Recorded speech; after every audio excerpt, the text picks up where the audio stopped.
世间唯有一种病难以根治，那就是穷病。即便财神爷亲自下凡，也对此束手无策。您可能要问了，神仙不是万能的吗？神医葛洪对此嗤之以鼻。如果神仙是万能的，那还要他这个医生做什么用？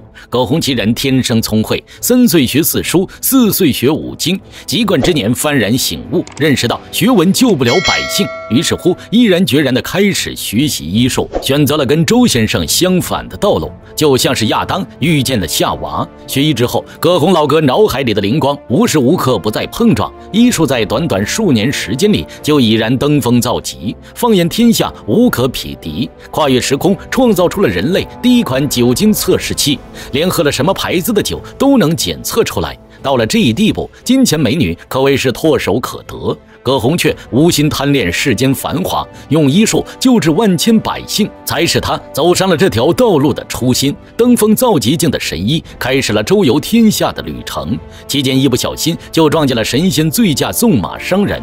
这位神医发明的酒精测试器立马派上用场，3斤女儿红，4斤竹叶青，醉酒纵马伤人必须严惩。于是神仙中的耻辱进宝天尊就这么被逮捕了，也随之引发了财神下凡的一系列后续。财神家里的2把手吃里扒外，跟臭名昭著的瘟神里应外合，在人间散布财迷心窍之毒，使得人人利欲熏心。虽然最后被财神镇压，但留下的余毒却是后患无穷。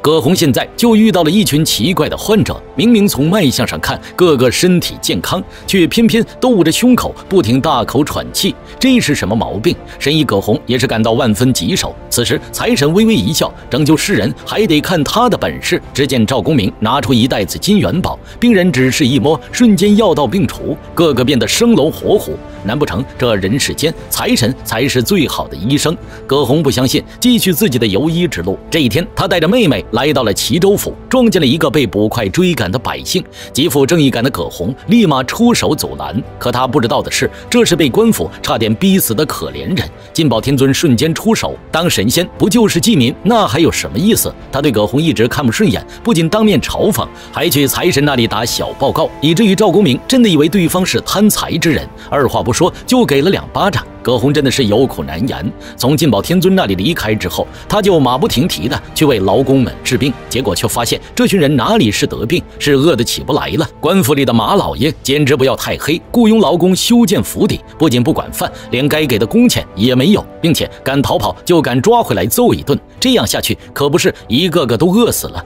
葛洪气得牙痒痒，背起行囊就去找马老爷讲理。官宦世家哪里会跟一个普通人讲道理？葛洪是挨骂又挨揍，财神是个老糊涂，虽然人挺好，但总是办一些糊涂事儿。葛洪负气离开，途中遇见了马老爷的女儿麻姑，对方鬼鬼祟祟是在干什么？一路尾随，结果发现麻姑是为劳工们送吃的，真是个善良的姑娘。经过历世仙官的施法，饭菜凭空翻倍，总算能饱餐一顿了。葛洪对此感到欣喜，可事情哪里有那么简单？跟官府打交道可比学医麻烦多了。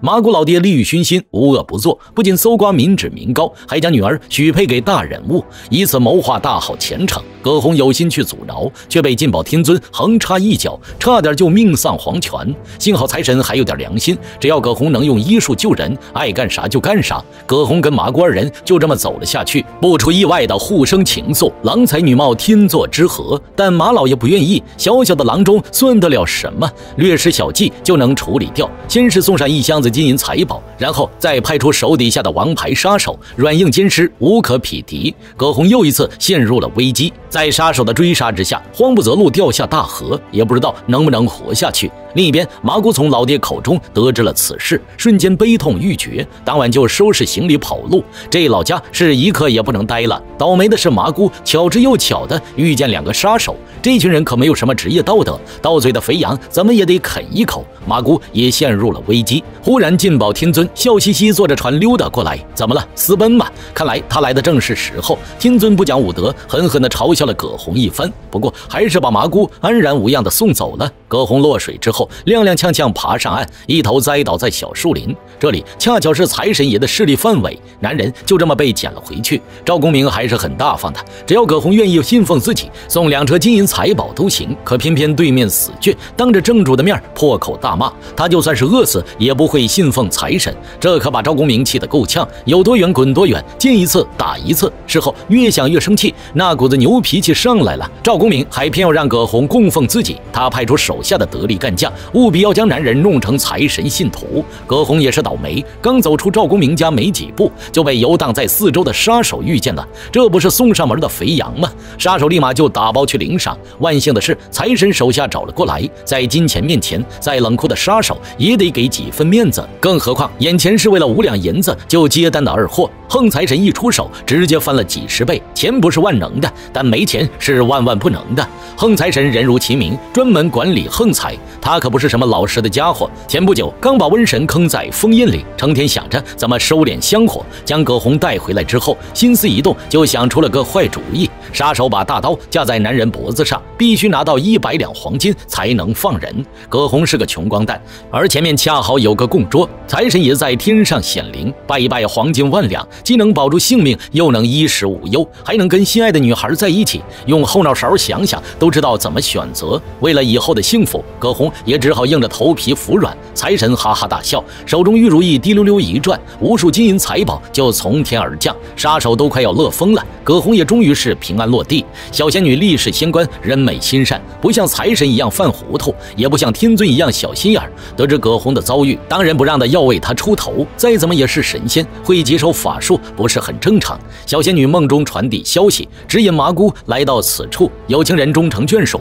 真的是皆大欢喜。历世仙官做了好人好事，心里也是美滋滋，让葛洪二人在这里亲密。他摆摆手回去跟财神邀功，众人其乐融融。不久之后，葛洪跟麻姑建起一座小屋隐居，日常研究医术，小日子过得美滋滋。然后很快就没米下锅了。葛洪是个神医，就是济民，给穷人看病从来不要钱，这还怎么过日子？财神在天上一瞅，他的机会这不就来了吗？麻姑心情低落，抬头一瞅，财神的牌子赫然在目，打开包裹是满满的银子。霎时间，一个狂信徒诞生了。葛洪却是不屑一顾，想用金银财宝诱惑他，没那么容易。财神气得牙痒痒，立马把银子收了回去。果真是个小气鬼，但没饭吃可不行。葛洪外出作战，再弄点野菜什么的，虽然简陋，但好歹也能果腹。两人就这样在天地的见证下结为夫妻，过着钻研医术的朴素生活。经过他们的不懈努力，终于研究出了强大的平心丹。现在的人类太过心浮气躁，所以才会打打杀杀，乌烟瘴气。只要吃下他的平心丹，立马就能心平气和。再暴脾气的人也会变得温良谦恭。经过在钱大等人身上的实验，葛洪大大方方拉了块布，免费为百姓分发平心丹。但凡胸中有郁郁之气者，都可以吃下1颗排毒解郁。一时之间，人人温良谦恭，真是一件大功德。这一天，麻姑在镇子上免费派发丹药，因为太过劳累，竟然中暑倒地，被金宝天尊夫妇捡了回去。这老小子也是非常之人，偷偷瞒着天庭结婚生子。听闻葛洪夫妇的行为，大受感动。以前那点小恩怨就算了，从此以后，他金宝天尊就是最有力的后台。金宝天尊加上小仙女历世仙官，两人强强联手为葛洪说好话，但财神爷就是不服，不把对方收拾得服服帖帖，他就不姓赵。果真是个小心眼儿。葛洪夫妇依旧在不食丹药，可人人都心平气和，无疑是触犯了某些人的利益。赌坊老板派出杀手前来，势必要将葛洪大卸8块，这无疑是打神仙的脸。金宝天尊长袖一甩，2道金光将对方打得七零八落。葛洪趁机给他们服下平心丹，瞬间心平气和，低头认错跑路。夫妇俩完成工作回家，却发现屋门大开，难道是进了贼？忽然一个漂亮女孩走了出来，原来是葛洪的妹妹。前些日子被追杀，两人分散，葛梅被迫到一处富人家里做丫鬟，可谓是受尽了苦头。而现在之所以一副精致的打扮，全靠财神爷的庇护，赐予了一大笔金银财宝。这下葛洪也没话可说了，毕竟是人家救了自己妹妹。财神在窗外哈哈大笑，从未有一刻感到如此舒爽。葛洪无话可说，只好继续专注于济世救民。听百姓所说，以前这里有个金蟾宫，里面流淌着财迷心窍水，这地方之所以乌烟瘴气，全拜他所赐。葛洪听后准备一探究竟，结果差点死在那里。荒废的金蝉宫内，无数毒虫汇聚一堂。高台之上，一个贴了封印的宝盒不停开张，无穷无尽的魔气滚滚而来。葛洪当时就被吓瘫了，一路爬到家也还惊魂未定。瘟神修炼绝世魔功，功力登峰造极，眼瞅着就要冲破封印，重新君临天下。财神等人能及时挫败瘟神的阴谋吗？下期视频为您揭晓。